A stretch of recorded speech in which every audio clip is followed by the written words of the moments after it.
Yan, Ayun. Hindi, may narinig lang kasi ako. May narinig lang ako na parang ini-explore natin ang joint exploration no, sa China Yan, para daw matulungan tayo sa kasalukuyang oil crisis. Yun. Na unang-una, dapat sisihin natin ang China. Yan.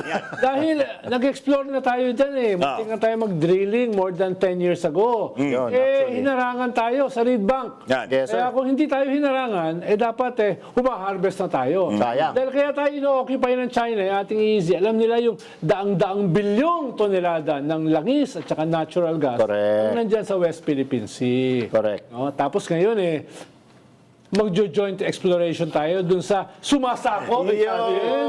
yung nag-aharas sa atin, Yun, no? Yung invader natin, Yung bully Ano ba natin. yun? Masyado naman tayong kalat-karin yan. Kaya hopefully, Yan. narinig ko na joint exploration ay hindi seryoso. Yan, Parang kwan lang, parang si Alan lang. Yun. Out Hindi loud. seryoso. Out lang, Hindi no? out loud, ganyan.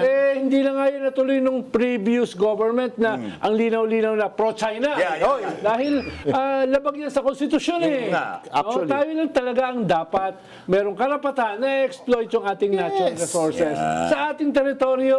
What do we di need ba? them for? Hindi naman hindi na kailangan ng shampoo dyan. Yeah. No? Lang yan kahit si katabi ko, Philippine Science yan. Yeah. Masteral, may doctorate. Hindi na kinakailangan. Hindi kailangan. Ang dali unawain. Basic lang. Ang dali Kumbaga, unawain. No?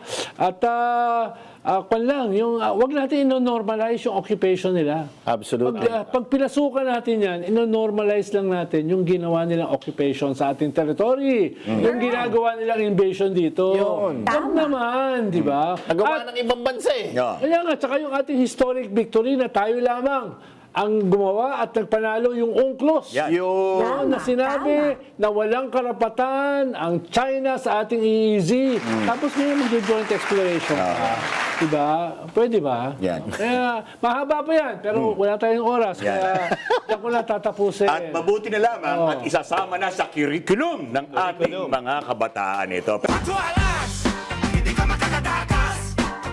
4 alas, di ka makakaiwas.